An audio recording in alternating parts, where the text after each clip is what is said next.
देखो बच्चों, आज का टॉपिक है हड़प्पा सभ्यता। सर माइक लगा लीजिए माइक। आवाज़ सुनाई नहीं दे? नहीं सर।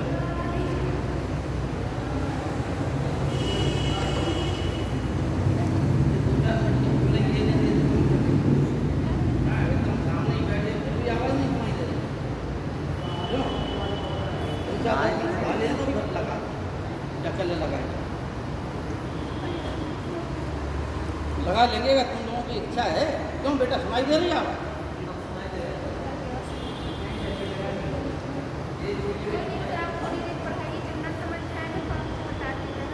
क्या है बेटा? हाँ, तो अगर पढ़ना शुरू किया नहीं है ना, सुन लीजिए 2-4 मिनट। देखो बच्चों, पहला प्रश्न है कि इस सभ्यता को किस सभ्यता के नाम से जानते हैं? इसे सिंधु घाटी सभ्यता भी कहते हैं, इसे सरस्वती घाटी सभ्यता भी कहते हैं, इसे भारतीय सभ्यता भी कहते हैं, इसे कांस्ययुगीन सभ्यता भी कहते हैं।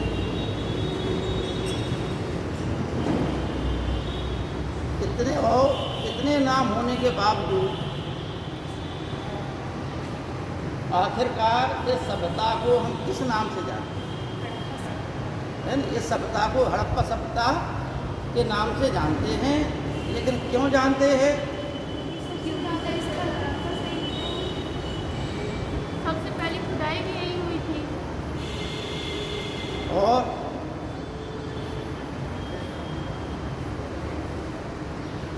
देखिए,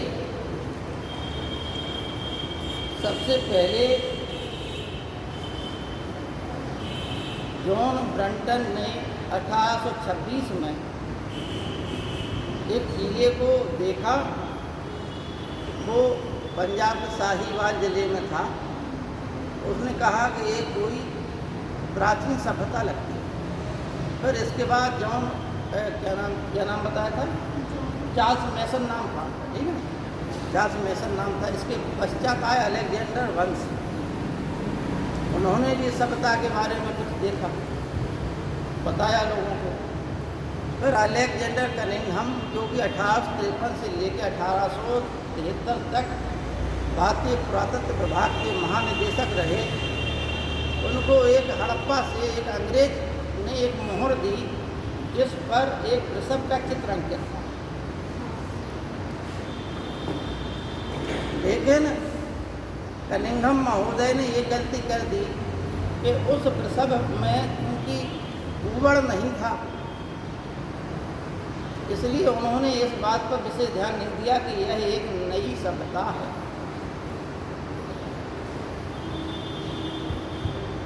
इसके पश्चात जॉन ब्रंटन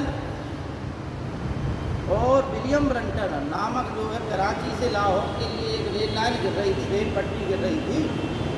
तो वहाँ पर हड़प्पा टीले से इन लोगों ने ईंटें निकालना शुरू की ट्रैक बिछाने के लिए। रेल का ट्रैक नहीं बिछाया जाता, रेल की पटरियाँ,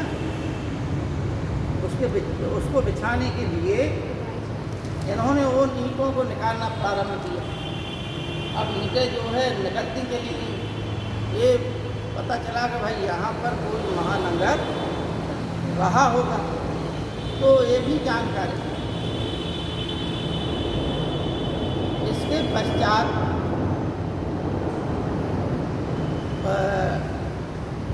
1921 में जॉन मार्शल के आदेश पर, उस समय भारतीय पुरातत्व विभाग के महानिदेशक जॉन मार्शल थे।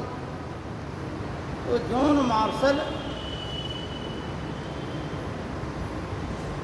के कहने पर दयाराम साहनी ने हड़प्पा स्थल का उत्खनन कराया या खुदाई कराया। तो यह उद्घाटित हुआ कि यह एक प्राचीन स्थल है। इसके पश्चात 1922 में राखलदास बनर्जी ने मोहनजोदड़ो नामक स्थल की खुदाई कराई।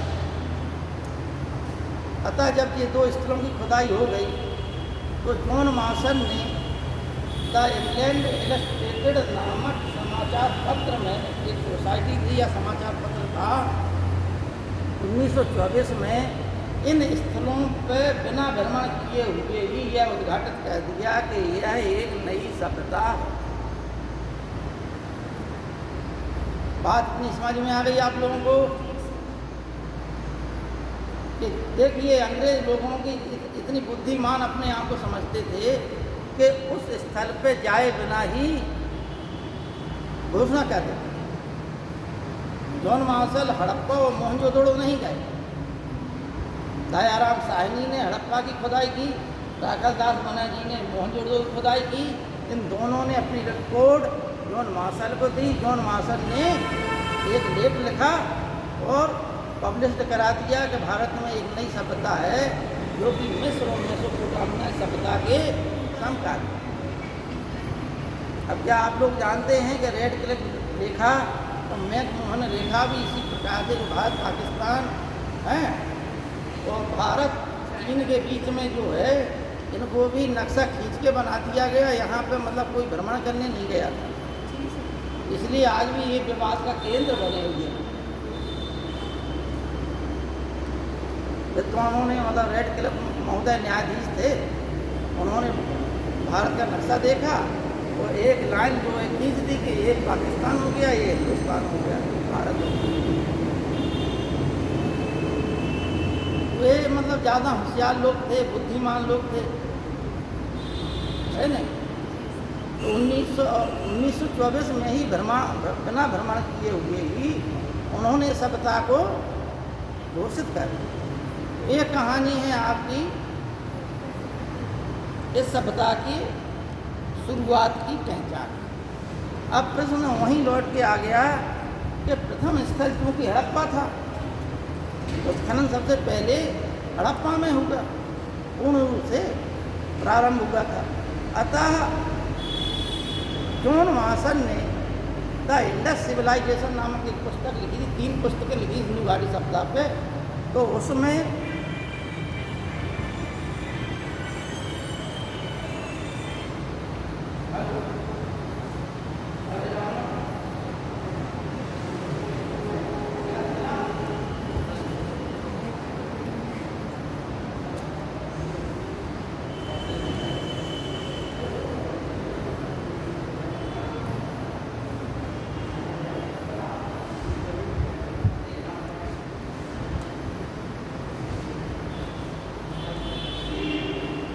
बेटा आवाज सुनाई दे रहा है कि नहीं सुनाई दे रहा है?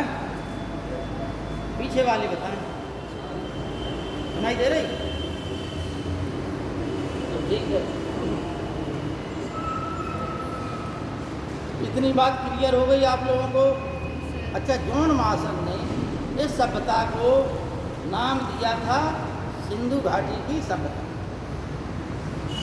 क्योंकि इसमें जो प्रारंभिक समझना लिखवा देंगे फिर आपको तक अभी, ठीक है, 2 दिन पढ़ाना है, लिखवाएंगे आपको। तो जॉन मार्शल ने अपनी किताब में ये लिखा कि इस सभ्यता को सिंधु घाटी की सभ्यता कहा जाता है, क्योंकि इस सभ्यता के अधिकांश स्थल सिंधु नदी या उसकी सहायक नदियों के किनारे ही पाए गए प्रारंभ में।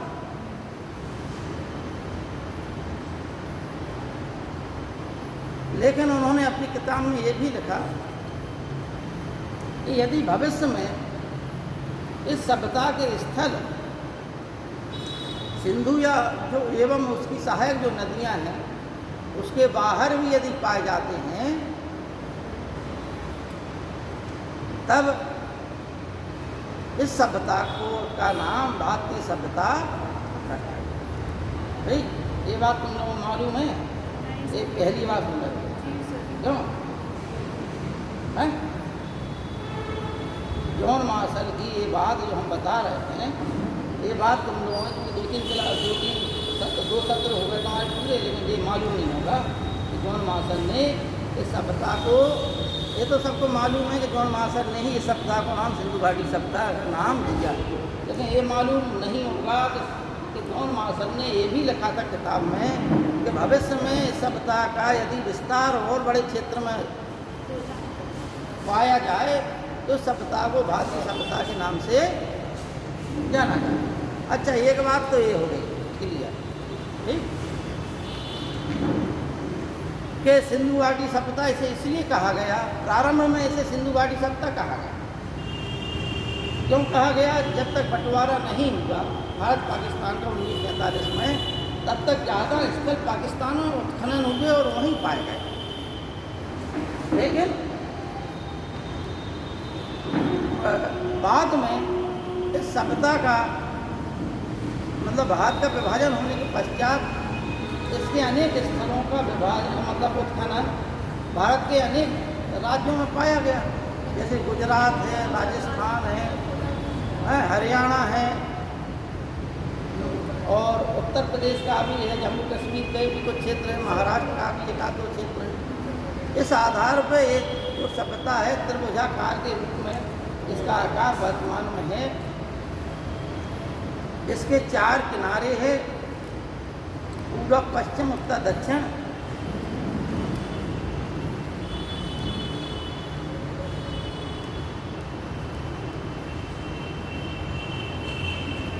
पूर्व में इसका स्थान है आलमगीरपुर,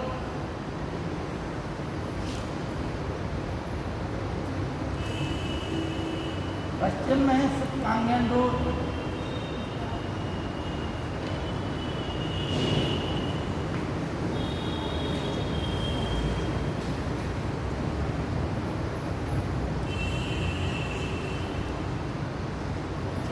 उत्तर में है मांडा, दक्षिण में है दैमाबाद। आलमगीरपुर जो है हिंडन नदी किनारे है, कांगेंडो दास नदी किनारे है, मांडा चिनाब नदी किनारे है। दैमाबाद का हमें ध्यान नहीं आ रहा है, इस समय पता लिखा देंगे, ठीक है नहीं, तुम लोग ध्यान आ जाएगा तो अभी पता नहीं लिखा देंगे। तो इस प्रकार से ये त्रिभुजाकार प्रकार की पाई। अतः एक बात क्लियर हो गई कि यह सभ्यता का आकार जो है वर्तमान में त्रिभुजाकार, एक बात क्लियर हो गई। दूसरी बात ये हो गई कि इस सभ्यता को हड़प्पा सभ्यता इसलिए कहा गया वर्तमान में, क्योंकि जब सिंधु घाटी सभ्यता के इतर इस सभ्यता का उत्खनन किया गया तो अनेक क्षेत्र मतलब भारत के अनेक राज्यों में इसका स्थल पाए गए। अतः समस्या ये हुई कि जब सिंधु घाटी क्षेत्र से बाहर है इसके स्थल, तो सभ्यता को नाम क्या दिया जाए? तो प्रश्न ये उभरा कि जिस स्थल से पुरातत्व विभाग की बातें हैं कि जिस स्थल से प्रथम उत्खनन हो उस स्थल के नाम पर ही इस सभ्यता का नाम रखा जाए। अतः पहला स्थल हड़प्पा था, इसलिए सभ्यता का नाम हड़प्पा सभ्यता। बात क्लियर हो गई, ठीक है नहीं? अच्छा, इसे प्रथम नगरीय सभ्यता भी कहते हैं, क्योंकि ये सभ्यता ऐसी सभ्यता थी जो नगरीय सभ्यता थी। भारत में प्रथम नगरीकरण के प्रमाण हड़प्पा सभ्यता से मिले। ठीक, एक फिल्म आप लोगों ने देखी होगी, दिल्ली 6 के नाम से आई है, किसी बच्चे को है दिल्ली 6, ठीक। इस उसका मतलब थोड़ा अर्थ है, हमारे ख्याल से फिल्म में तो हमने नहीं देखी, नाम से मतलब है कि जो है भारत में नगरीकरण का एक छठा दौर था, इसलिए इसे दिल्ली 6 कहा गया। पहला जो दौर वही था हड़प्पा काल में, दूसरा दौर जो था वो 6वीं शताब्दी ईसा पूर्व में था, ठीक है नहीं। इसके पश्चात दिल्ली जो है कई बार यानी भारत में नगरीकरण भी हुआ और दिल्ली भी कई बार बसी, और इसलिए इस सभ्यता को प्रथम नगरीय क्रांति या प्रथम नगरीय सभ्यता कहते हैं। अब आइए कांसीवीन सभ्यता। अब ये महत्वपूर्ण तथ्य याद रखना आप लोग कि इस सभ्यता को कांसीवीन सभ्यता तो नाम दिया गया। अब प्रश्न ये उभरता है कि इस सभ्यता को कांसीवीन सभ्यता क्यों कहा गया? क्योंकि इस सभ्यता में कांसे के बर्तन, कांसे के हथियार, औजार मिले, ठीक है नहीं। अब प्रश्न ये है, आप लोग प्रश्न ये आएगा, भविष्य में कभी आएगा कि हड़प्पा सभ्यता में सबसे ज़्यादा किस धातु के औजार पाए गए? तो सबसे ज़्यादा औजार जो पाए गए वो पत्थर के पाए गए। समझ में आई बात? कांस्य, क्योंकि भारतीय इतिहास में पहली बार कांसे का प्रयोग किया गया, कांसे के बर्तन पाए गए, इसलिए सप्ताह पांचसिंगुन सप्ताह कहा जाता है। लेकिन यदि प्रश्न ये पूछा जाए कि सबसे ज़्यादा औजार किस धातु के पाए गए या किस चीज़ के पाए गए, तो वो पत्थर के औजार पाए गए। हालांकि सोना भी पाया गया, चांदी भी पाया गया, तांबा भी पाया गया, ठीक है नहीं। और मानव ने सर्वप्रथम तांबे के किस धातु का प्रयोग किया था? सबको मालूम है तांबे का। मानव ने किस जानवर को सबसे पहले पाला? तो वो है क्या है? हाँ हाँ है, तो वो कुत्ता है, ठीक है नहीं। मानव ने किस खाद्यान्न का सबसे पहले प्रयोग किया? गेहूं का, ठीक है नहीं। और गेहूं है, चावल है, इनके प्राचीनतम प्रमाण भारत में ही है संसार में। अच्छा, इस सभ्यता में सबसे ज़्यादा जो है इस नगरीय सभ्यता थी, यह सभ्यता, ठीक है, नगरीकरण के प्रमाण थे। तो सूत जो है कपास पाया जाता था भारत में। कपास का प्रमाण सबसे संसार में सबसे प्राचीन प्रमाण भारत में कहाँ से पाया गया? कहाँ से?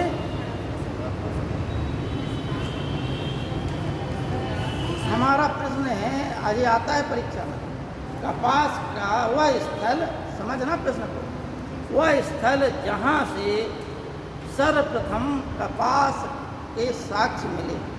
अब बताइए।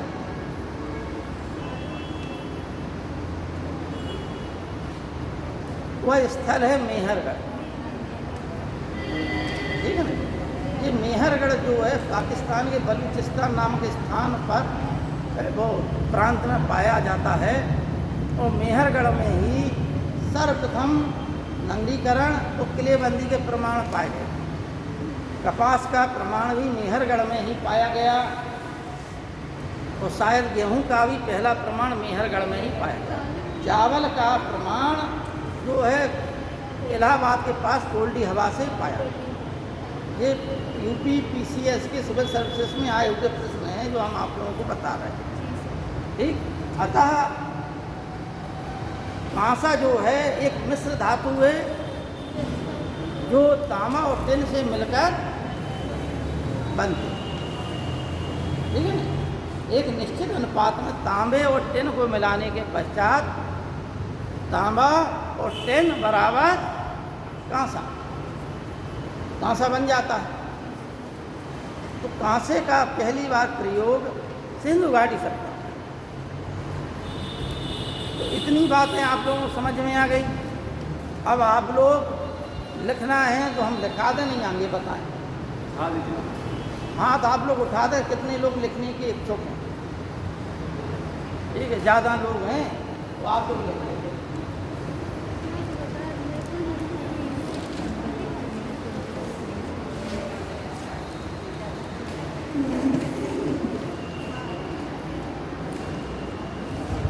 यदि आवाज़ ना सुनाई दे रही हो तो हम लगा लें इसको। सुनाई दे रही हो सबको? नहीं, सबको सुनाई दे रही बेटा?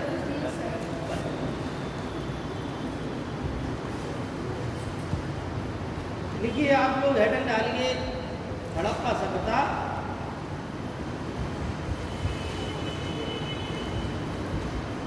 लिखिए जॉन मार्शल ने, जॉन मार्शल ब्रैकेट में लिखिए पुरातत्व विभाग के महानिदेशक, पुरातत्व विभाग के महानिदेशक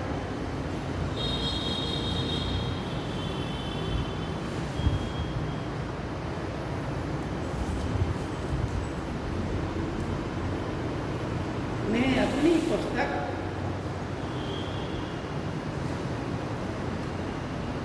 मोहनजोदड़ो, बेटा तुम लोग भी लिख लो, ये तथ्य लिखे नहीं है नहीं, हमें मालूम है हमने क्या तुम्हें पढ़ाया है और क्या हम नया पढ़ा रहे हैं। ठीक। Mohenjodaro and the Indus civilisation, Mohenjodaro and the Indus civilisation.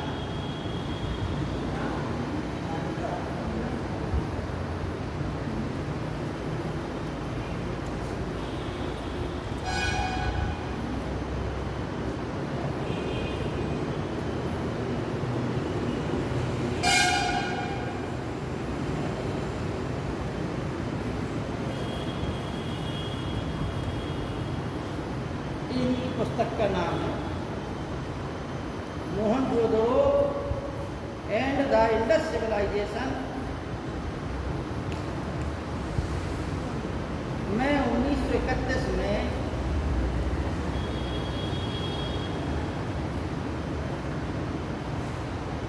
इस सभ्यता को सिंधु सभ्यता कहा या सिंधु घाटी सभ्यता कहा। इस सभ्यता को सिंधु सभ्यता कहा।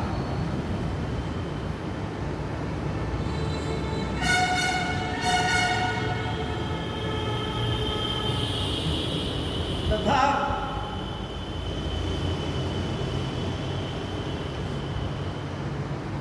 यह भी लिखा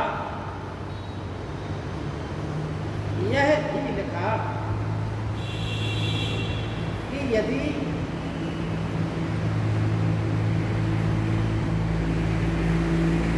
घाटी से बाहर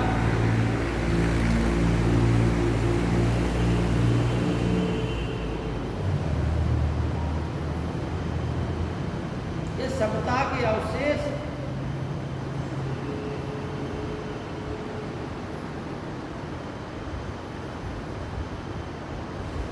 सिंधु घाटी से बाहर इस सभ्यता के अवशेष भविष्य में मिलने पर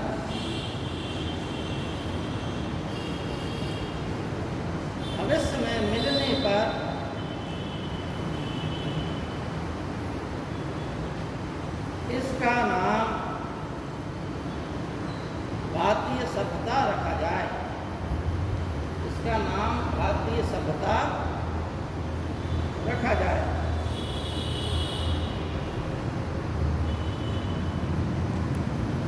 पैराग्राफ चेंज करके आप लोग लिखिए Mortimer wheeler.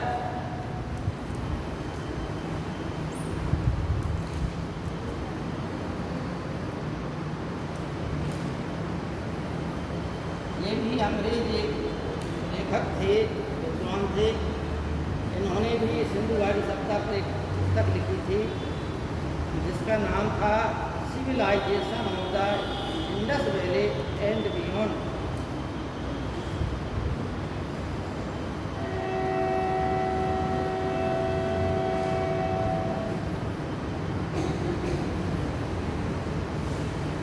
Civilisation of the Indus Valley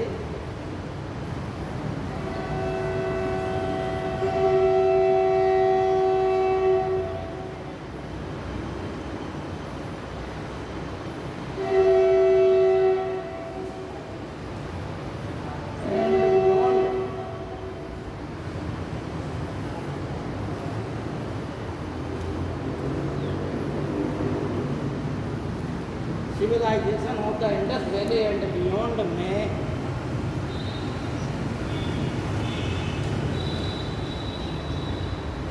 इस सभ्यता का नाम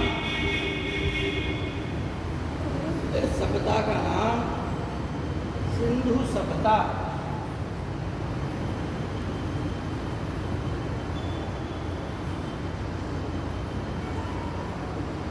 इस सभ्यता का नाम सिंधु सभ्यता रखा।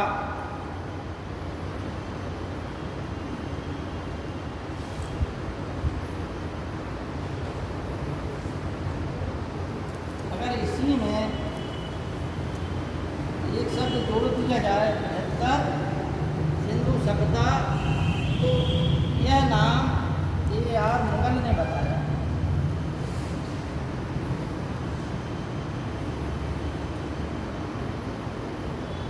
AR मुगल ने बताया।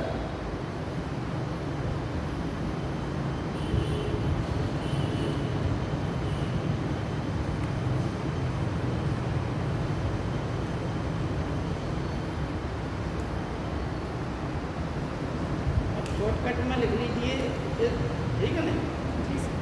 मेरे को शॉर्टकट में ज़्यादा पेज भरने की जरूरत नहीं है। प्रथम नगरीय सभ्यता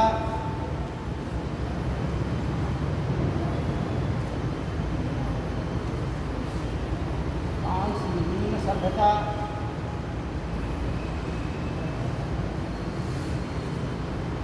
के नाम से भी जाना जाता है।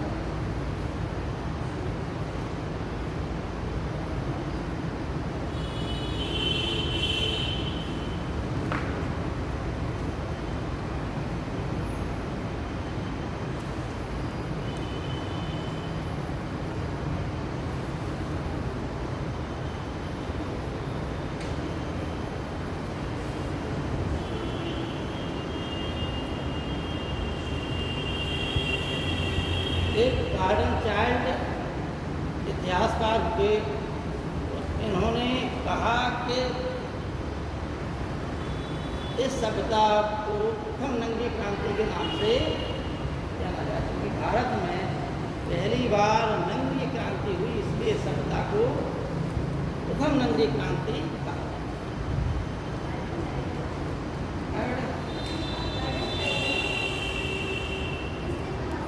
गार्डन चाइल्ड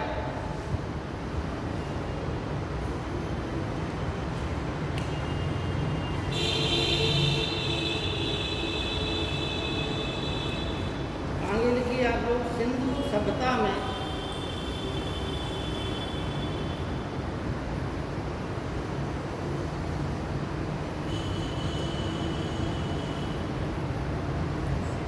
कांसे का सीमित प्रयोग किया गया।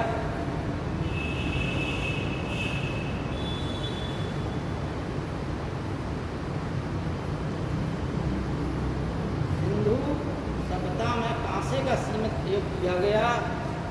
ज़्यादातर पत्थर के औजारों का प्रयोग हुआ। ज़्यादातर पत्थर के औजारों का प्रयोग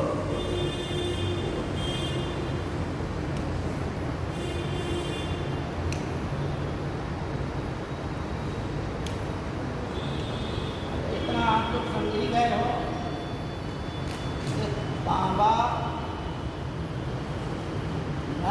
धन बराबर कांसा, ठीक है ना?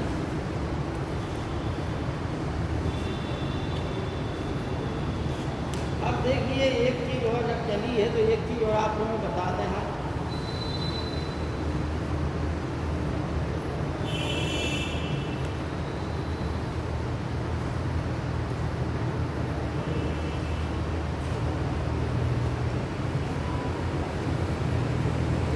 विवाद का प्रश्न है,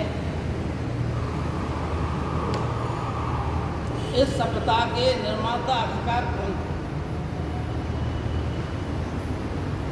ठीक है ना? इस सभ्यता का निर्माण किसने किया? संसार में ऐसे सुनियोजित नगरों का निर्माण सिर्फ भारत में ही पाया गया। पहली बार सुनियोजित का मतलब प्लानिंग करके शहरों को बसाया गया, ठीक है ना? PCS की और इंटरव्यू की परीक्षा, जो परीक्षाएँ होती हैं उसमें इंटरव्यू में ज़्यादातर जो साक्षात्कार लेने वाले हैं सिंधु घाटी सभ्यता से अगर पूछते हैं तो एक प्रश्न जरूर पूछते हैं। वो प्रश्न है कि सिंधु घाटी सभ्यता की प्रमुख विशेषता क्या है? तो सुनियोजित नगर व्यवस्था ही सभ्यता की पहली एवं प्रमुख विशेषता। अब प्रश्न ये है कि सभ्यता के निर्माता कौन थे?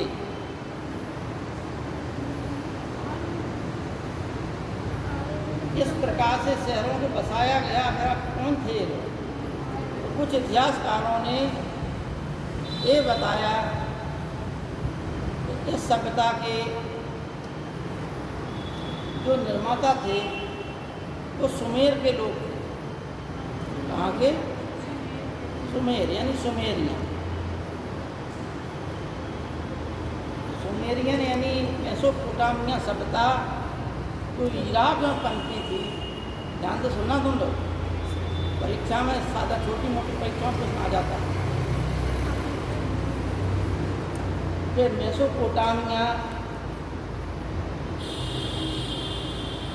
सभ्यता जिसे हम जानते हैं ये इराक में पनपी थी, ठीक है नहीं। इस सभ्यता को दजला फरात की सभ्यता के नाम से जानते हैं, क्योंकि यह सभ्यता का संकेंद्रण दजला और फरात नदियों के किनारे ही होता है। अच्छा, जब इसके अंदर जाएंगे आप तो इस सभ्यता में 4 सभ्यताएं बनती। तो एक सभ्यता के पश्चात दूसरी सभ्यता आई। तो पहली सभ्यता थी जिसे हम कहते हैं सुमेरियन सभ्यता, ठीक है ना।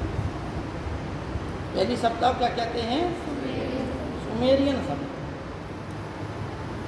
अच्छा, इन्हीं सुमेरियन लोगों ने पट्टियों पर यानी ईंट की जो मिट्टी बना लेते, सुखा लेते थे, कच्ची ईंट पे लिख लेते थे, वो सुखा देते थे। तो वो लेखन पद्धति या लिपि का आविष्कार किसने किया? सुमेर के लोगों ने। संसार में सर्वप्रथम लिपि का आविष्कार करने वाला यदि कोई देश था तो वो देश था सुमेरिया या मेसोपोटामिया की सभ्यता के लोग। संसार जहाँ से प्रमाण मिले। अब हम ज़्यादा ना जाएं तो इसका जब कंपेरिजन किया गया, ज़्यादातर अंग्रेज इतिहासकारों ने ये माना कि सुमेरियन लोग भी सिंधु घाटी सभ्यता के थे। सिंधु घाटी सभ्यता को मेसोपोटामिया की सभ्यता और मिस्र की सभ्यता का समकालीन माना गया। ये आप लोग नोट कर लीजिए, ठीक है नहीं। मेसोपोटामिया और मिस्र की सभ्यता के समकालीन सभ्यता थी सिंधु घाटी की सभ्यता या हड़प्पा सभ्यता।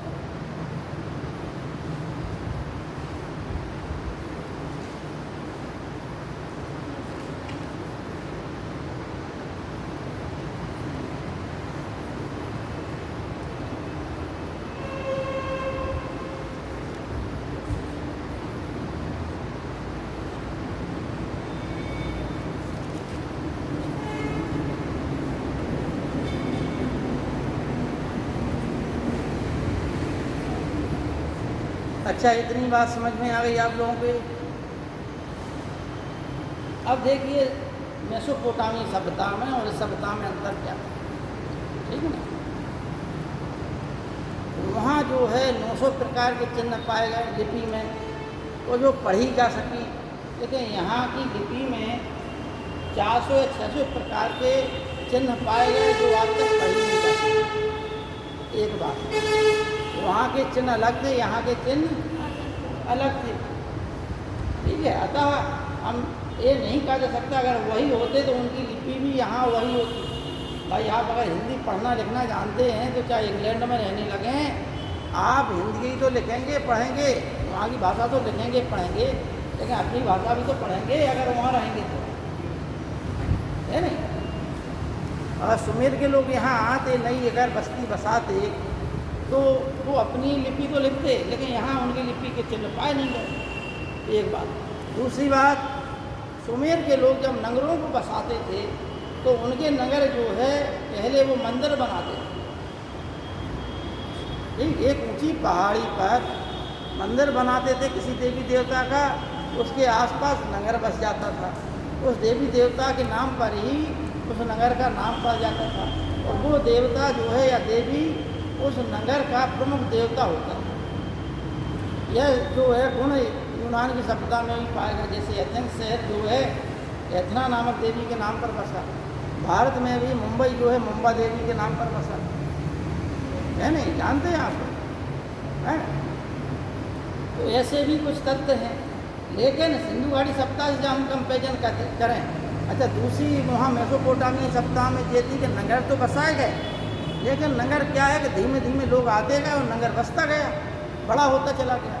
तो नगर जो है अव्यवस्थित थे, आदमी जहाँ चाहे वहाँ बस जाए। जैसे अभी आप लोग देखते हैं बांदा में जो है आदमी जहाँ जगह मिल रही वहाँ बस जाता है। तो एक होता है प्लान करके कॉलोनी बसाना, ठीक है नहीं। वो एक होता है अन्ना बस जा भैया। अन्ना का मतलब है कि जो प्लॉट है भैया हमारा खेत है, हमने दे दिया, लो बना लो तुम। अब बाद में तुम लोग लड़ते और झगड़ते रहो, पानी निकासी की व्यवस्था नहीं है नहीं, बाद में तो लड़ो तुम लोग, तमाम जगह ये समस्या आती है। अच्छा, जो प्लानिंग करके कॉलोनी बसाता है वहाँ पर आपको बड़ा रोड होगा, गार्डन होगा घूमने के लिए, है नहीं, बच्चों खेलने के लिए भी पार्क होगा, हैं, रोड चौड़े चौड़े होंगे, वाहन आ जा सकें, सकरा नहीं बनाएंगे, नालियों की अलग व्यवस्था होगी, ठीक है नहीं। इस प्रकार से कॉलोनी जो बनाते हैं, पहले अपनी ज़मीन लेंगे फिर कॉलोनी बनाएंगे। तो भारत में जो कॉलोनी का जैसे बसाई जाती है उसी प्रकार से सिंधु घाटी सभ्यता बसाई गई। लेकिन मेसोपोटामिया की जो नगर बसे, प्रारंभिक नगर वहीं बसाए गए थे। लेकिन वो नगर कैसे बसे? जैसे बांदा से आगे कोई गांव है और वहाँ पर चाय से फैक्ट्री खुल जाए तो लोग बाग आते जाएंगे, आसपास के लोग आते जाएंगे, क्योंकि रोज़गार मिलेगा, वहीं बस जाएंगे वो, ठीक, उल्टा सीधा बसता चला जाएगा। अच्छा, होगा क्या कि जैसे मान लो कालू कुआं तरफ चले जाओ तुम लोग, तो क्या है, रोड नीचे है, मकान नीचे है, रोड ऊपर हो गया। अब पानी बरसता है बरसात के दिनों में तो घरों में पानी घुस जाता है। क्यों क्यों क्योंकि धीमे धीमे एक तो विधि ये है कि प्राचीन काल में रोड पक्के नहीं थे। अब इस काल में अगर इस काल उस काल की मेसोपोटामिया तुलना की जाए तो इस काल में उस काल में एक चीज़ की समानता है कि उस काल में लोग घरों का कूड़ा रोड पर डाल देते थे, ठीक। अब वो उसी कूड़े पे चलता था आदमी, और चलने पर क्या है कि वो कुचला जाता था, तो रोड ऊंचा होता चला जाता था, समझ आई बात। और घर के द्वार नीचे होते चले आते थे। बरसात के दिनों में पानी जब रोड पे निकलता था रास्ते में तो रोड से बहते हुए घरों में घुस जाता, क्योंकि दरवाजे नीचे हो गए थे, पुराने मकान हो गए थे, लोग बसते चले गए, शहर बसता चला गया। तो इसमें सकरे थे, गंदगी वहीं पड़ी रहती थी, जहाँ चाहे आदमी वहाँ गेट बना लेता था, ठीक है नहीं। अच्छा, वर्तमान में भी जैसे कालू कुआं का उदाहरण दिया, तो उसमें भी कालू कुआं में ये है कि भाई सरकार जो है समय समय पर रोड का निर्माण कराती है, तो रोड चौड़ा भी होता है। अब शहर बसा हुआ है, गलियां हैं, तो चौड़ा तो होगा नहीं, लेकिन ये मरम्मत करके उस पर ईंट गिट्टी और वो सब सीमेंट और डामा वामा डाल के रोड ऊंचा हो जाएगा, है नहीं। अब ऊंचा हो जाएगा रोड, आपका मकान जो दरवाजा है वो थोड़ा ऊंचा हो जाएगा, दरवाजा तो वहीं लगा रहेगा आपका, तो होगा क्या, रोड जहाँ ऊंचा होगा पानी बरसना प्रारंभ होगा तो घरों के अंदर घुस जाता है। इस काली कुआं बता। लेकिन सिंधु घाटी सभ्यता में इस सिंधु घाटी में क्या था, सिंधु घाटी में ये था कि दरवाजे जो है सड़क पर नहीं खुलते थे, जबकि मेसोपोटामिया में लोग बागों के दरवाजे सड़कों पर खुलते थे, ठीक। वो दरवाजे जो है गलियों में खुलते थे। कहाँ? सिंधु घाटी सभ्यता। आप पहले गली में आए, फिर गली से चल के मेन रोड पे आ गए, ठीक। इससे ये बच्चे भी सुरक्षित रहते थे रोड पे, मतलब उस समय मतलब तमाम लोग आ रहे जा रहे तो सीधा डायरेक्ट धूल नहीं जाती थी, कच्ची सड़कें थी, उन्हें जो है टूट दिया जाता था, लेकिन सड़कें कच्ची ही थी। सिंधु घाटी सभ्यता पक्की कहीं नहीं पाई। तो एक अंतर ये है कि यहाँ जो है पानी की निकासी का साधन था, घर का पानी एक नली के द्वारा बगल की नाली में जाता था। जैसे आजकल भी छतों का पानी कहाँ नालियाँ बनी हुई, इसी कॉलेज में नालियाँ बनी हुई, कहाँ पाइप डले हैं, तो छत का पानी पाइपों के द्वारा नीचे जाएगा, नीचे का पानी बह के बगल वाली नली में जाएगा, नाली में जाएगा, नाली का बड़े उसमें जाएगा पाइप में, और पाइप का पानी शहर के बाहर चला जाता है। ये सिंधु घाटी सभ्यता में था। लेकिन ऐसी चीज़ जो है वहाँ मेसोपोटामिया में नहीं पाई गई। अच्छा, दूसरी बात हमने कहा कि वहाँ जो है मंदिर बनाए जाते थे, तो यहाँ जो है मंदिरों के अवशेष नहीं पाए गए। कहाँ पर? सिंधु घाटी सभ्यता। मोतियाँ जो है भारत में सर्वप्रथम मोती पूजा का प्रमाण सिंधु घाटी सप्ताह से मिलता है, लेकिन मंदिर का प्रमाण नहीं मिलता। तो ये अंतर भी हो गया। ये अंतर जो है ऐसे प्रमुख अंतर हैं जिसके आधार पर आप ये सिद्ध कर सकते हैं कि सुमेर के लोगों ने यहाँ आकर इस सप्ताह को नहीं बसाया, बल्कि रियल बात ये है कि भारत में धीरे धीरे करके नगरीकरण हुआ है। जैसे मान लो मेहरगढ़ है, रहमान ढेरी है, यहाँ पर प्रथम नगरीकरण के प्रमाण पाए गए।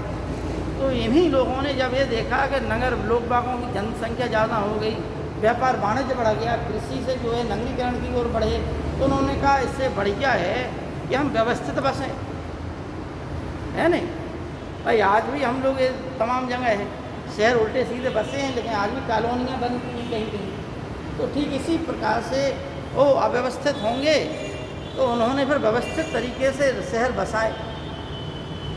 ठीक, ज़्यादातर शहर नदियों के किनारे बसाए गए। अच्छा, ये पुरानी जितनी भी सभ्यताएं हैं आपको बता दें, सभी सभ्यताएं नदियों के किनारे बसी। अब इसका क्या कारण था? देखिए, नदियों किनारे बसने का 2-3 कारण था। हाँ, नदियों की जो है मिट्टी आती है बाढ़ के पश्चात, तो वो उपजाऊ रहती है मिट्टी, तो कृषि जो है हो जाती है, फसल अच्छी हो जाती है। दूसरी बात है कि एक तो सिंचाई के साधन हो गए, पानी की उपलब्धता, नगर में पानी की उपलब्धता नदी किनारे बसने के कारण हो जाती थी। अतः प्रमुख कारण यही था कि वहाँ नगर में पानी की आपूर्ति नदियों के द्वारा होती थी। ठीक है नहीं, पानी की आपूर्ति नदियों के द्वारा होती थी। तो चाहे मिस्र की सभ्यता हो जिसे हम नील नदी की सभ्यता कहते हैं, चाहे इराक की सभ्यता हो जिसे हम दजला फरात की सभ्यता कहते हैं, और चाहे भारत की सभ्यता हो जिसे हम हड़प्पा सभ्यता कहते हैं। हड़प्पा किस नदी किनारे बसा था? रावी नदी के किनारे। मोहनजोदड़ो, चन्नूदड़ो, ये जो है सिंधु घाटी नदी किनारे बसे थे, लेकिन हड़प्पा जो है रावी नदी किनारे बसा हुआ था। ये हम लिस्ट लिखा देंगे आप लोगों को कल, ठीक है ना। तो इतना क्लियर हो गया। अच्छा, यहाँ पर अब आई मानव प्रजाति की बात। मानव प्रजातियाँ यानी कि 6 प्रकार की मानव प्रजातियाँ पाई जाती हैं, लेकिन यहाँ पर 4 प्रकार की मानव प्रजातियों के अवशेष पाए गए या चिन्ह पाए गए। एक तो है क्या बोलते हैं, ओकेसस बोलते हैं, उसका नाम ऑस्ट्रेलो कुछ करके, हाँ हाँ, प्रोटो ऑस्ट्रेकस, ठीक है नहीं। और एक ऑस्ट्रेलोपिथेकस मतलब जो है आदिवासी था पाषाणकालीन, वो नाम याद आ गया था। यानी मानव प्रजाति में प्रोटो ऑस्ट्रेकस नाम है, जिसे कोकेसस भी कहा जाता है। ये इसके भी अवशेष पाए गए। दूसरा है भूमध्य सागरीय, ठीक है, इसके भी अवशेष पाए गए। तीसरा है मंगोलायड, चौथा है नीग्रेटो, इन सबके पाए गए। मंगोलायड में जो है एक प्रकार का वो जो भूमध्य सागरीय जो जिसे हम बोलते, अच्छा ज़्यादातर जो है इस सप्ताह के लोग भूमध्य सागरीय बताए, ठीक है नहीं। और भूमध्य सागरीय जो लोग हैं जिन्हें हम द्रविड़ लोग भी कहते हैं, ठीक। अब इसका प्रमाण क्या है? द्रविड़ लोग कौन हैं? तो द्रविड़ लोगों की भाषा अपनी अलग थी, हैं, जो ब्राहुई भाषा बोलते थे शायद, तो उसी से ब्राह्मी भाषा बना।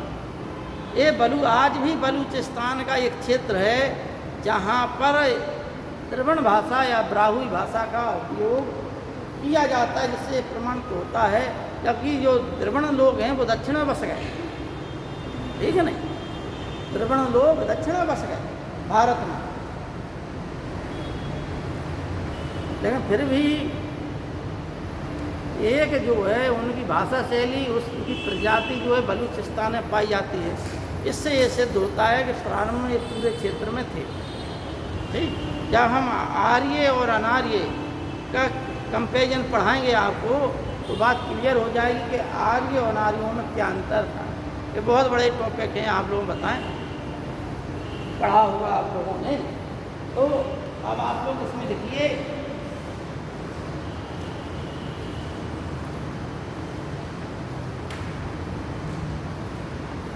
ज़्यादातर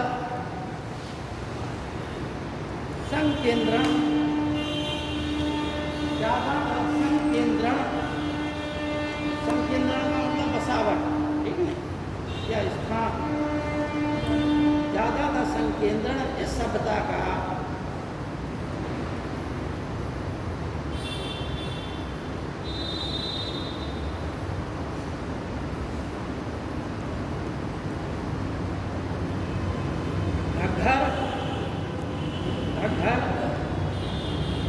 घग्घर आगरा नदी के किनारे,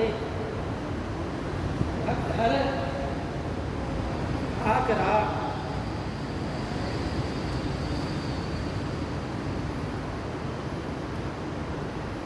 घग्घर आगरा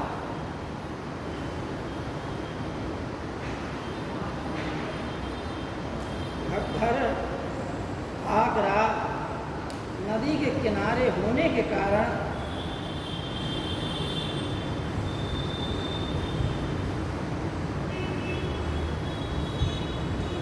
इसे सरस्वती सभ्यता या सिंधु सरस्वती सभ्यता के नाम से भी जाना जाता है।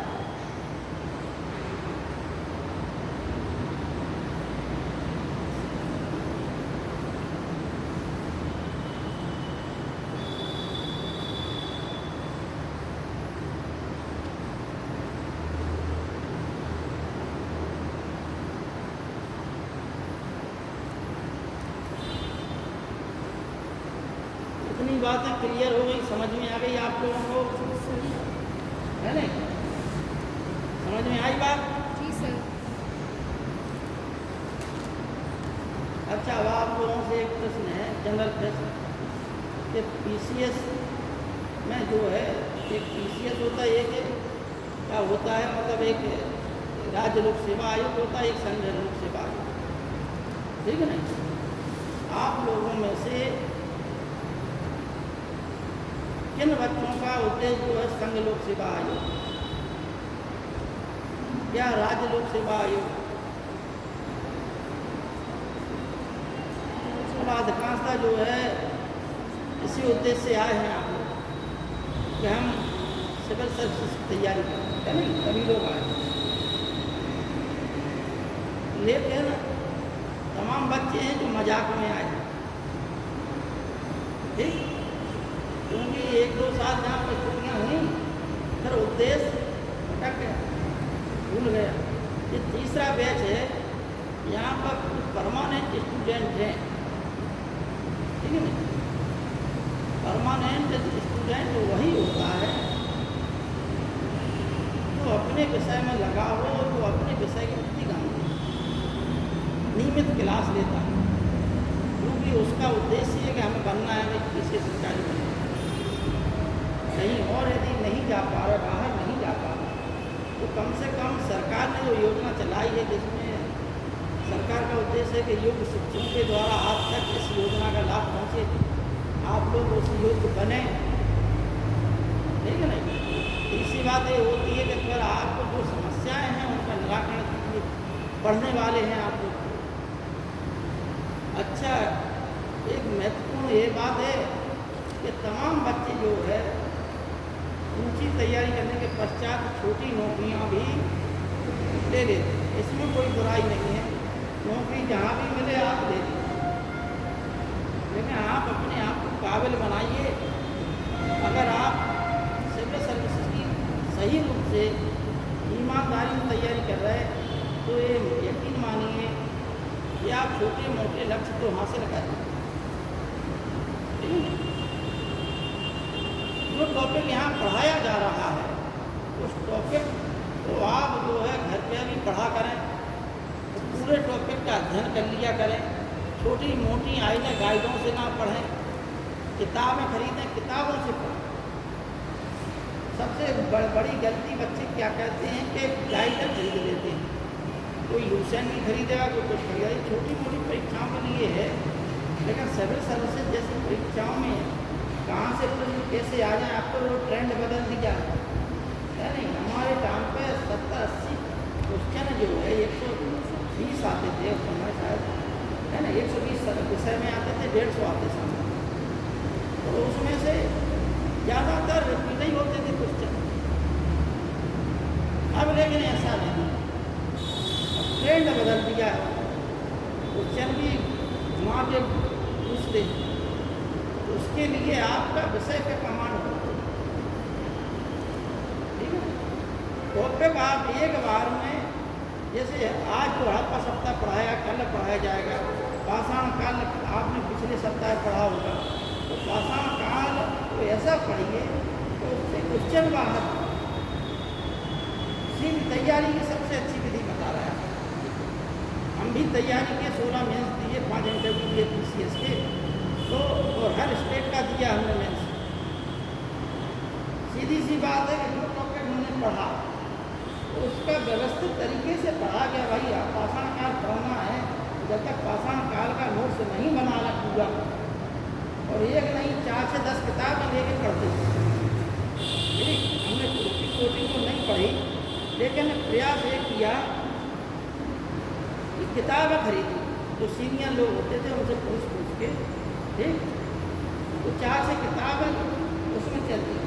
अच्छा, संघ लोक सेवा आयोग में दिल्ली के प्रकाशन चलते, और राज्य लोक सेवा आयोग में इलाहाबाद की ज़्यादातर किताबें क्वेश्चन आते हैं।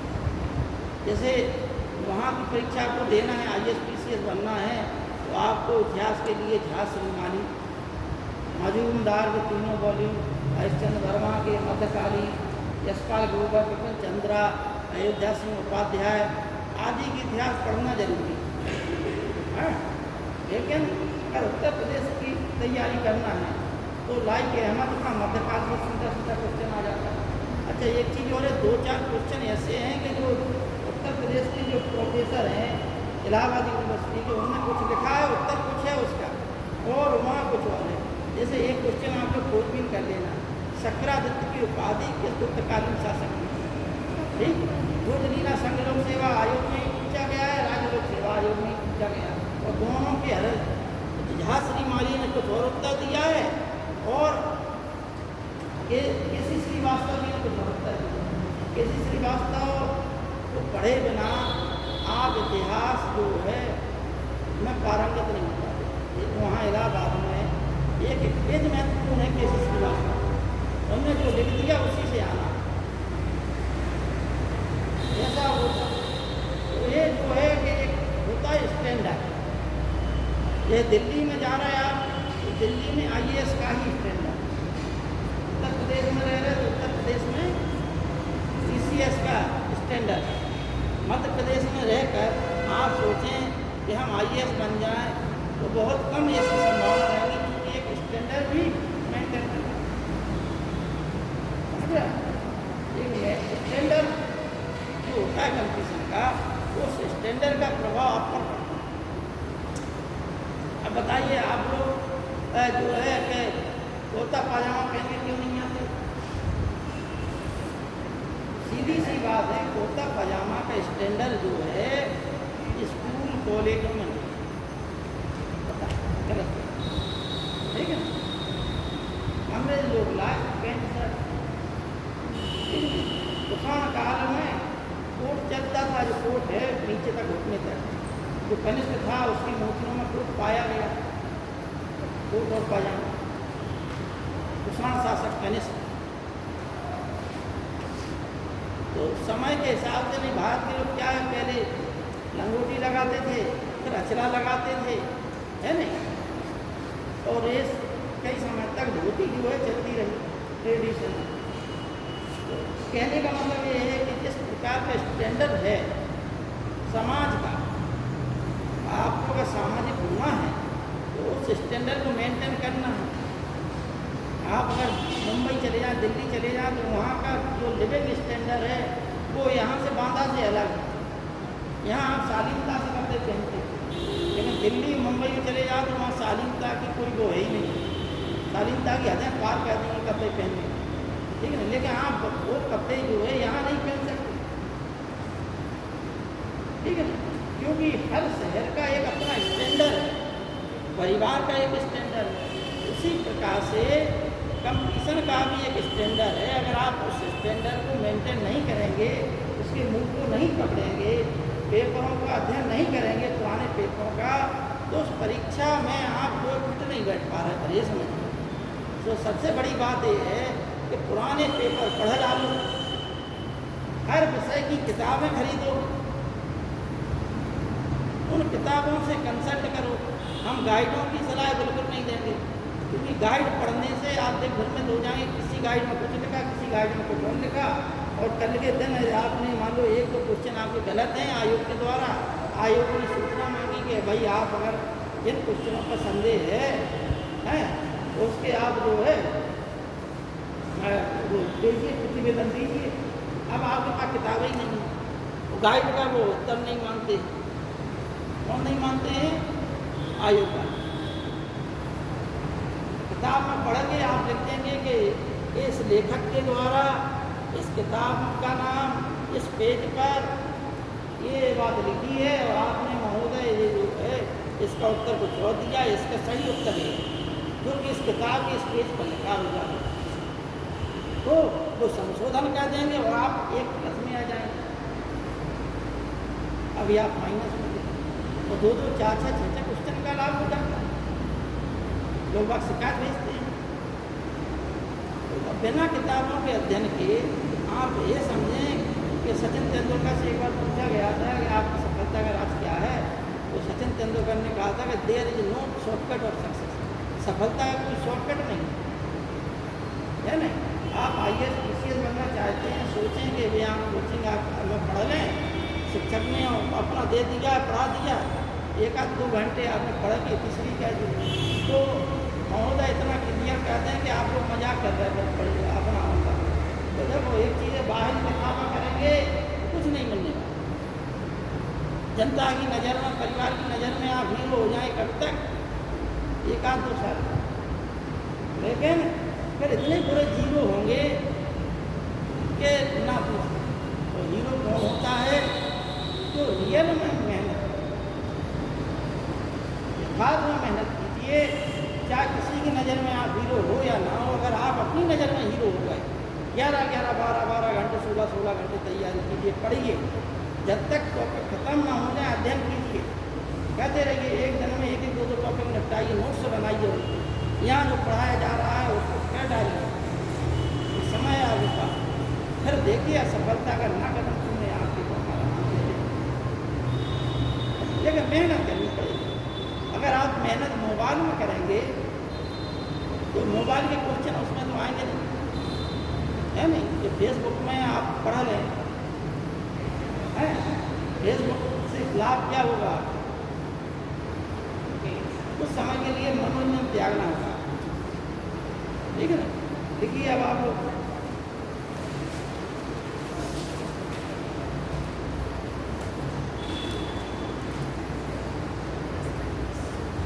देखिए 1826 में 1826 में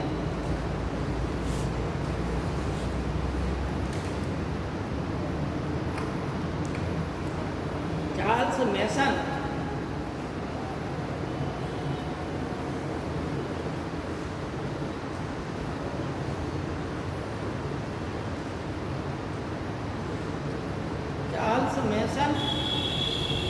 ने पंजाब के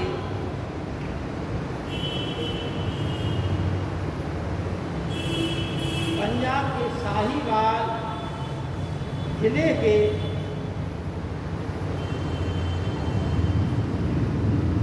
हड़प्पा टीले का उल्लेख किया।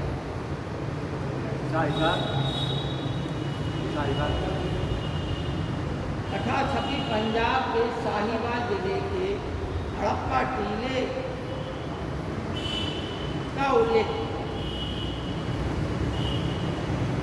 तो में आता है शब्द हड़प्पा सभ्यता के स्थल को किसने देखा?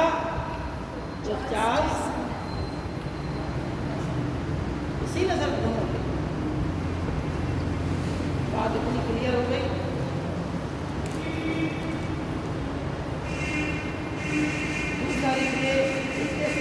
अलेक्जेंडर वंश ने देखा। अलेक्जेंडर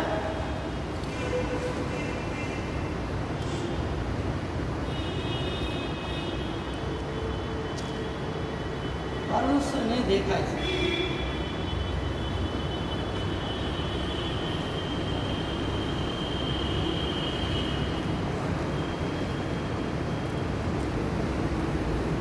चार्ल्स मैसन के पश्चात अलेक्जेंडर वंश ने इसको देखा, बताया, लेकिन फिर भी लोगों ने ध्यान नहीं दिया। 1853 में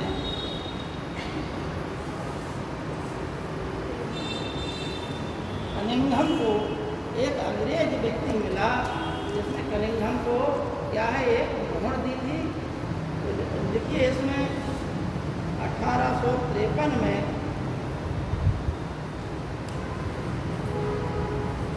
कनिंघम का हमने पहले बताई दिया, बार बार कह रखा नाम के पुरातत्व विभाग के महानिदेशक थे, ठीक है। 1853 से लेकर 1873 तक रहे।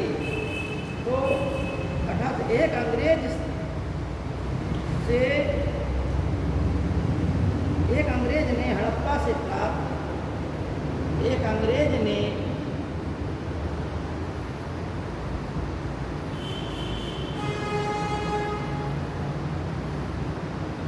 हड़प्पा से प्राप्त एक अंग्रेज ने हड़प्पा से प्राप्त वृषभ की आकृति युक्त वृषभ की वृषभ मतलब किसे बोलते हैं? बैल को, ठीक है, सांड को, ठीक है। वृषभ की आकृति युक्त एक मोहर दी। वृषभ की आकृति युक्त एक मोहर दी। मोहर थी वो, ठीक है ना, मोहर दी, ठीक है ना। आपको जैसा कि हमने बताया क्या कि उस वृषभ में कुबड़ नहीं था। कुबड़ जानते हो? कौन बच्चा है जो नहीं जानता कुबड़ क्या होता? कुबड़ जानते हैं? हाँ?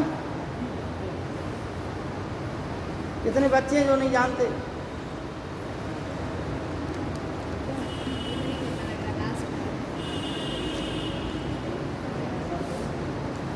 देखिए, मान के चलिए कि ये जो संरचना है उठी हुई, ठीक है ना, ये जो संरचना है इसी को क्या बोलते हैं? कुबड़, ठीक। तो उसमें क्या है, आकृति में कुबड़ नहीं था। अच्छा, एक चीज़ और बता दें कि हड़प्पा सभ्यता में सबसे ज़्यादा अंकन जिस पशु का हुआ, सबसे ज़्यादा अंकन, वो था एक श्रृंगी पशु था, या जैसे बोल लो एक श्रृंगी बैल, ठीक है। एक श्रृंगी पशु था वो, ठीक है, बैल भी नहीं कह सकते। एक श्रृंगी क्या है कि जानवर था, एक श्रृंगी जानवर, ठीक है ना। एक श्रृंगी का मतलब है कि एक सींग वाला, जिसमें एक सींग बना हुआ। कल हम किताब लाएंगे, जिन्हें कन्फ्यूजन हो तो हमारे पास एक अलग से किताब इतनी मोटी रखी है, सिंधुवाड़ी सप्ताह की 8-10 किताब हैं अलग अलग लेखकों की। एक दिल्ली से पब्लिश्ड है, किरण कुमार मजूमदार या किरण कुमार थपलियार, ऐसे कुछ नाम है। तो उनकी किताब है, अगर जो ज़्यादा डिटेल में पढ़ना चाहे तो उस किताब को पढ़, अच्छी किताब है। मैं चित्र के है, और एक बार आपने अगर वो पढ़ ली फिर आप ये समझिएगा ताल ठुक के कहीं भी चले जाइए किसी भी परीक्षा में, हिंदुवाड़ी सप्ताह से क्वेश्चन बाहर नहीं। अच्छी किताब है, उसमें चित्र भी दिया गया है कि कहाँ से कौन सी चीज़ें हैं। इतनी विस्तृत तरीके से लिखा है कि इतना आप विस्तृत जो है कहीं और किताब में मिल ही नहीं सकती। मैं चित्र के बना दिया, कहाँ से कौन सी चीज़ें, मोहरों में कौन से चित्र बने हैं, ये सब लिखा है। कैसे किस प्रकार के आभूषण थे, है नहीं। तो वो आप एक तो चीज़ अच्छा उसमें ये भी लिखा है, जैसे वो उन्हें मोहर बना दी, चित्र बना दिया, वो ये भी लिख दिया कि कहाँ से मिले उन चित्रों के नीचे। जिसे खरीदना हो, पढ़ने का शौकीन है, वो हम किताब ले आएंगे, देख लेना आप लोग, और जिसे खरीदना है वो मंगा लें। उसमें बहुत सस्ती किताबें हैं, वो मानव संसाधन विकास मंत्रालय उसके द्वारा विकासित। जॉन ब्रंटन और विलियम ब्रंटन। सर ये मोहर लंदन भेज दी गई थी ना, हाँ लंदन के संग्रहालय में भेज दी गई थी क्या? मोहर। हाँ हाँ हाँ, लेकिन वो नहीं, वो उन्हें उस पर महत्व ही नहीं दिया, संग्रहालय में इन्हें नहीं भेजा, इन्हें क्योंकि महत्व ही नहीं दिया इसको। अब लिखिए, बताओ एक निशान मिला हुआ है जो गजब, इसकी क्या अवशेष मिले हैं? क्या है? एक सिंह वाला जो बैल बता रहे हैं, बैल नहीं बताया, हम जानवर बता, जानवर जंगल, हमने मतलब बात को कह दिया था कि वो बैल नहीं है, एक श्रृंगी पशु कहा गया। सब ये जो एक सिंह पशु इसके अवशेष मिले हैं। और वैसे तो नहीं मिले, लेकिन मोहरों में उसका अंकन है, अंकन की बात बता रहे हैं। चित्र मिले हैं। मतलब हड्डियाँ नहीं पाएंगी उसमें, ठीक है नहीं? जैसे उत्खनन में उसका अंकन है सबसे ज़्यादा, ठीक है नहीं? अब हम ये कहें कि उसकी हड्डियाँ मिल जाएं तो हड्डियाँ नहीं।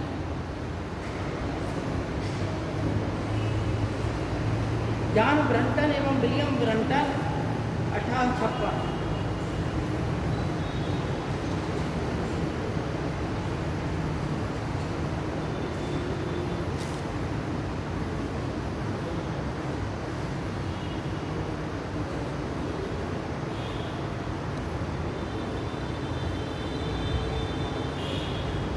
जॉन ब्रंटन एवं विलियम ब्रंटन ने 1856 में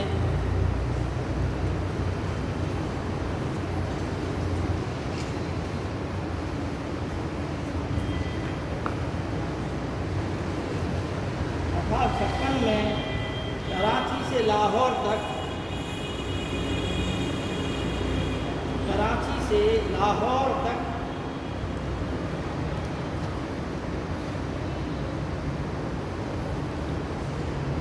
रेल लाइन बिछाने के लिए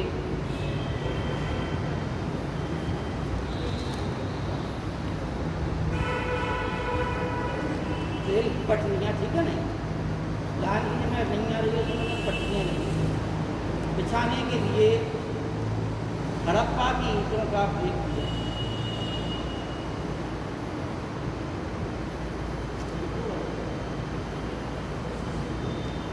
हड़प्पा की ईंटों का प्रयोग किया कब? 1856।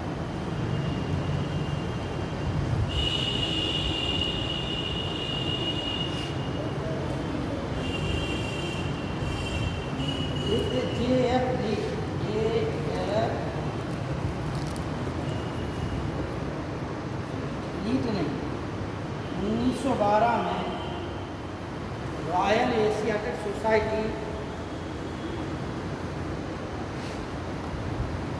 JF लीट ने 1912 में JF लीट ने 1912 में Asiatic London Asiatic society, sorry royal Asiatic society, royal Asiatic society में एक लेख लिखा, इससे इसी सभ्यता के संदर्भ, लेकिन फिर भी लोग बागों की उत्सुकता इसको नहीं।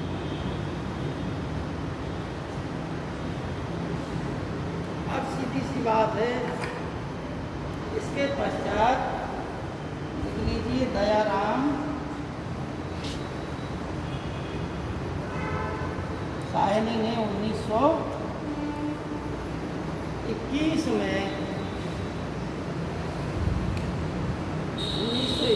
में पुरातत्व विभाग के महानिदेशक, पुरातत्व विभाग के महानिदेशक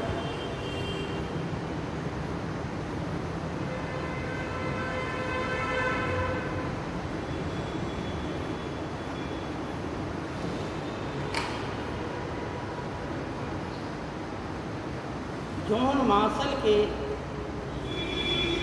निर्देश पर, जॉन मार्शल के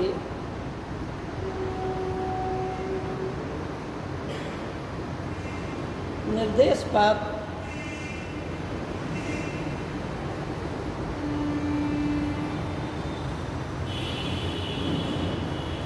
हड़प्पा स्थल का उत्खनन किया।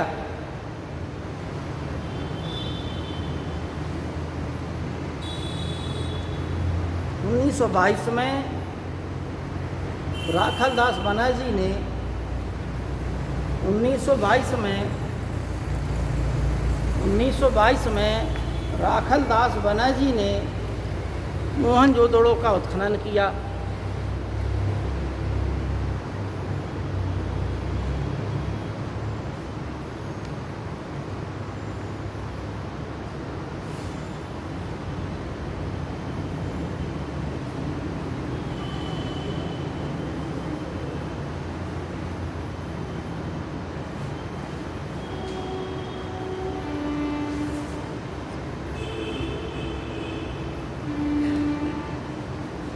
उन्नीस सौ चौबीस में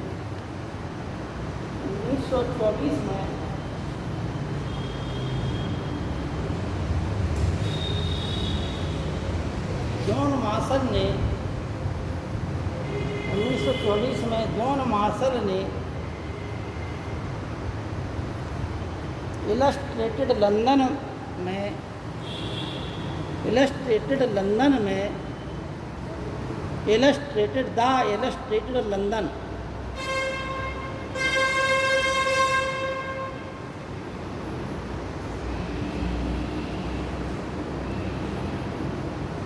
सिंधु घाटी सभ्यता की उद्घोषणा की। द इलस्ट्रेटेड लंदन में सिंधु घाटी सभ्यता की घोषणा की।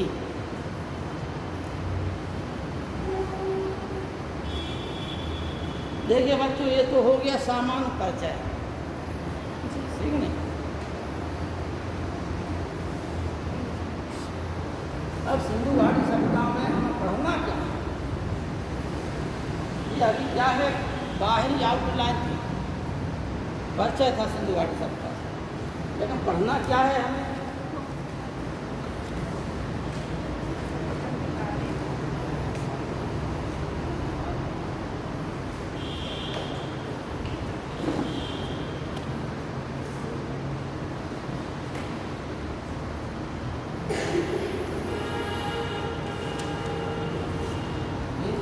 नियोजन, दूसरा राजनीतिक,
पढ़ना है, तब सिंधु घाटी सभ्यता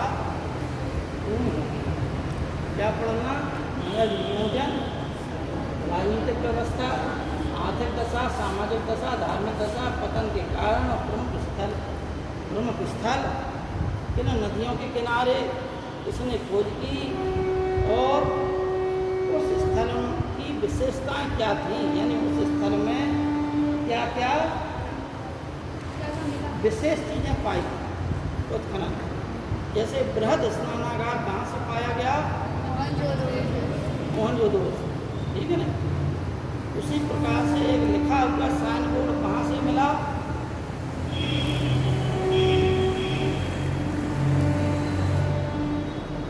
हम लोगों को पढ़ा चुके। लिखा हुआ साइन बोर्ड धौलावीरा से, ठीक है ना।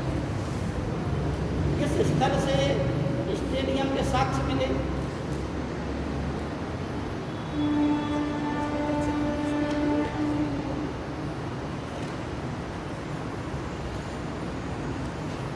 पूरन नामक स्थल है, वहाँ से पाया गया।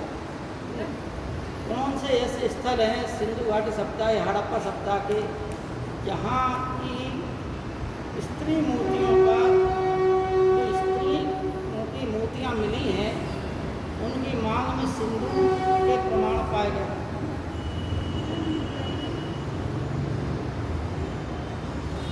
ऐसे जो है अनेक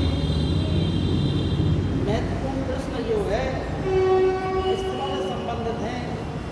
जैसे मनके बनाने कारखाने कहाँ थे, हैं कौन से स्थल था जहाँ पर बंदरगाह था, हैं ठीक। ऐसे अनेक चीज़ें हैं जो इन स्थलों से संबंधित हैं। अब देखिए थोड़ा सा 5-10 मिनट में और आप लोग समझ लें नगर नियोजन क्या है। कुछ चीज़ें तो हमने बता दी, कुछ चीज़ें आप लोग समझ लीजिए। समय कम है, 2 दिन का समय है और टॉपिक 7 दिन का।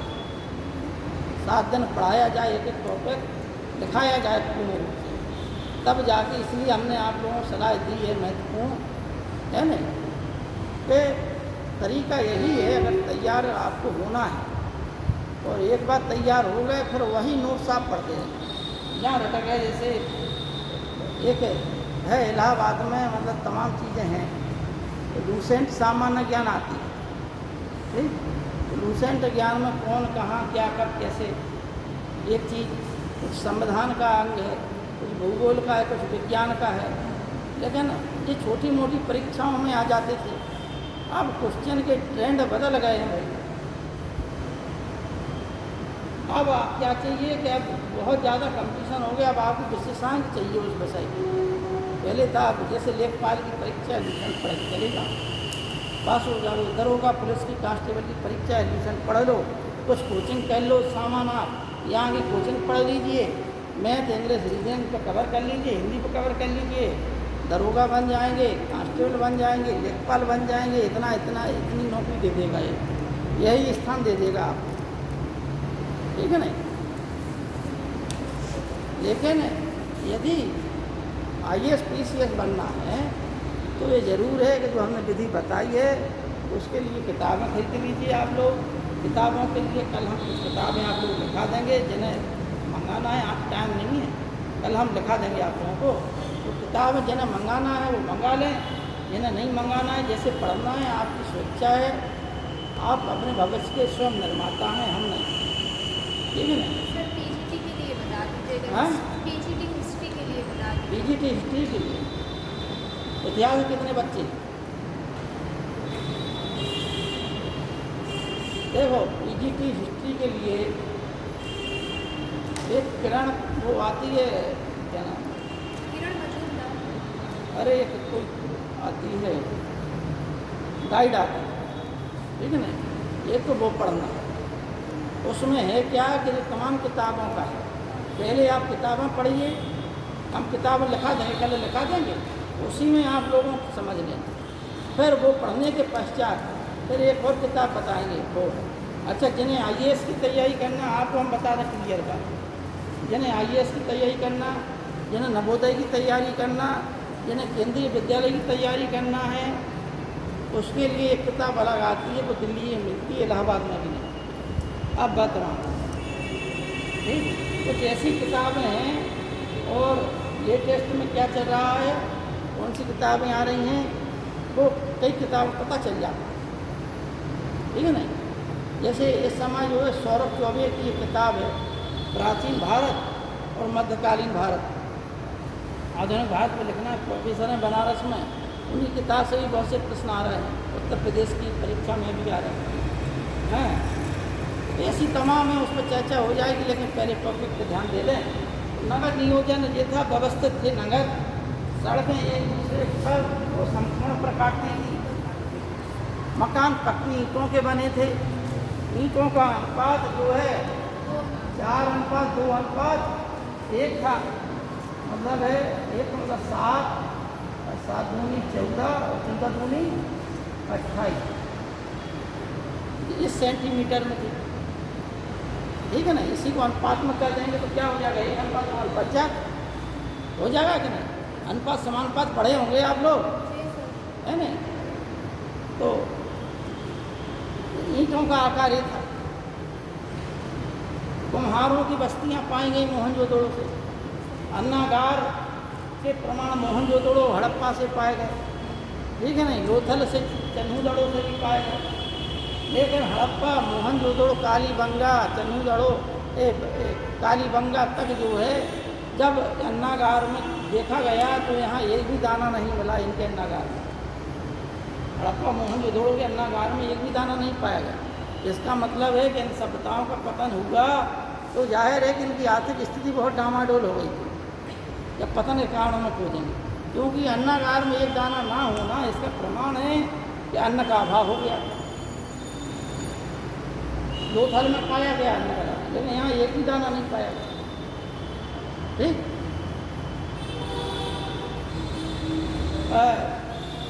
अच्छा, मकान जो है एक मंजिला, दो मंजिला होते थे, बहुमंजिला मकान ही पाए गए हैं। एक कमरे वाले मकान भी थे और 4-6 कमरे वाले भी मकान थे, कई स्तंभों वाले भवन भी थे। प्रमुख चीज़ ये है कि यहाँ पर जो चीज़ है वो क्या है, तो पूरब इस तरफ को हो गया, पश्चिम इस तरफ को हो गया। समझना बात, पूरब दिशा ये हो गई, पश्चिम दिशा ये हो गई। तो पूरब दिशा में नगर क्षेत्र था, पश्चिम दिशा में दुर्ग क्षेत्र। जहाँ दुर्ग था उसके इस तरफ को, पूरब को क्या था, नगर, मतलब नगर में लोग रहते थे, और दुर्ग क्षेत्र में कुछ विशेष लोग रहते थे। इनके चारों ओर रक्षा दीवारें थी, लेकिन चन्हूदड़ो में एक ही रक्षा प्राचीर पाई गई। धौलावीरा में 3 क्षेत्र पाए गए, एक मध्यनगर और किशननगर। ये भी प्रश्न आता है, पहला नगर, मध्यनगर और दुर्गनगर। धौलावीरा समय रहेगा तो लिखा देंगे हम। कहानी टॉपिक बहुत बड़ा और विशाल है, जितना समय होगा लेकिन बोर्ड पर कुछ समझाने का प्रयास करेंगे आप लोगों को। अच्छा, जो है पाया गया है स्नानागार, स्नानागार बृहद स्नानागार कहते हैं। ये कहाँ से पाएगा, मोहनजोदड़ो। सिविल सर्विसेज की परीक्षा में प्रश्न आता है कि किस प्रकार का बृहद स्नानागार था। इसमें उत्तर और दक्षिण को सीढ़ियाँ थी, उत्तर नहीं को, इसके चारों ओर बरामदा था, जिसमें करीब 7-8 कक्ष थे बरामदे में, और इसे सार्वजनिक स्नान गृह कहा गया। यहाँ पर कोई अनुष्ठान होता था, जैसे कुंभ में होता है अनुष्ठान है, उनकी मान्यता रही होगी, इकट्ठा कोई अनुष्ठान होता होगा जब ये लोग स्नान किया करते होंगे। निकासी की व्यवस्था थी, इसको पक्का कर दिए थे, चूना ऊना चढ़ा दिए थे। इनमें से एक तरफ से यहाँ से पानी आता था, पानी की भी व्यवस्था थी, अच्छा पानी आए इसमें, ये व्यवस्था की गई थी। लेकिन मोहनजोदड़ो की सबसे बड़ी इमारत अन्नागार की बृहद स्नानागार में, ये भी प्रश्न आता है परीक्षा में। सबसे मोहनजोदड़ो की सबसे बड़ी वो इमारत कौन सी है, तो वो अन्नागार। मोहनजोदड़ो का नाम क्या है, मृतकों का टीला, सिंधखा नखलिस्तान आदि के नाम से मोहनजोदड़ो को जाना जाता है। कालीबंगा का अर्थ क्या है, काले रंग की चूड़ियाँ, है नहीं। कालीबंगा किस राज्य में है, हाँ, राजस्थान के किस जिले में है,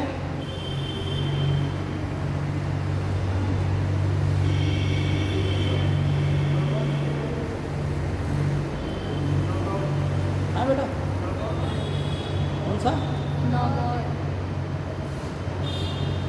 नांगौर बहुत नीचे आएगा। नांगौर सांवड़ा के लिए प्रसिद्ध बैल, जो नांगौरी बैल होते हैं, ठीक है ना, उसके लिए प्रसिद्ध है। नांगौर में मेरदा नामक नगर है, जहाँ की मीराबाई थी।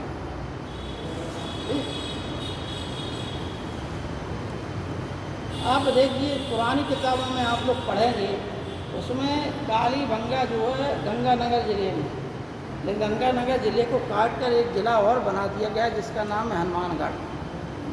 ठीक है नहीं, वर्तमान में राजस्थान का जब नक्शा देखेंगे आप लोग तो जो है कालीबंगा हनुमानगढ़ ज़िले में पहुंच गया है। वर्तमान कम से कम 10-15 साल पहले और पहले की बात है, कुछ और साल पहले की बात है, वर्तमान में हनुमानगढ़ ज़िले में है। और आप लोग नक्शा में देख भी लीजिए राजस्थान के, तो पुरानी किताब है उसमें गंगानगर लिखा होगा और आप लोग गलत हो जाएंगे। अच्छा, दूसरी बात है कि तमाम इतिहासकार हैं जिनने खोजबीन नहीं की, उस स्थल को ज्यों का त्यों लिख दी जाए, तो भी नई किताबों में भी आपको गंगानगर लिखा होगा। ठीक है ना, ये बदलता, ज़िले बदल जाते हैं तो वो स्थान भी दूसरे ज़िले में आ जाता है, तो क्वेश्चन फिर आपका गलत हो जाएगा। क्योंकि अगर, और दूसरी बात आप आपत्ति भी दर्ज कर देंगे, अगर हनुमानगढ़ ज़िला ऑप्शन में नहीं होगा तब तो गंगानगर ज़िला है। अगर हनुमानगढ़ है तो यकीन मानिए कि जिसने पेपर बनाया है वो ये जानता है कि हनुमानगढ़ में गंगा वो पहुँच गया काली। ठीक है ना, इस प्रकार के से जो है नगर नियोजन की व्यवस्था की गई थी। बता दिया नगर नियोजन सुमेरियन सभ्यता से आप लोगों को पहले जो है इन चीज़ों के बारे में बता देंगे, कुछ क्वेश्चन लिखा देंगे, कुछ किताबें आप लोग बता देंगे। आज इतना ही रहने दें। ठीक है। Thank you.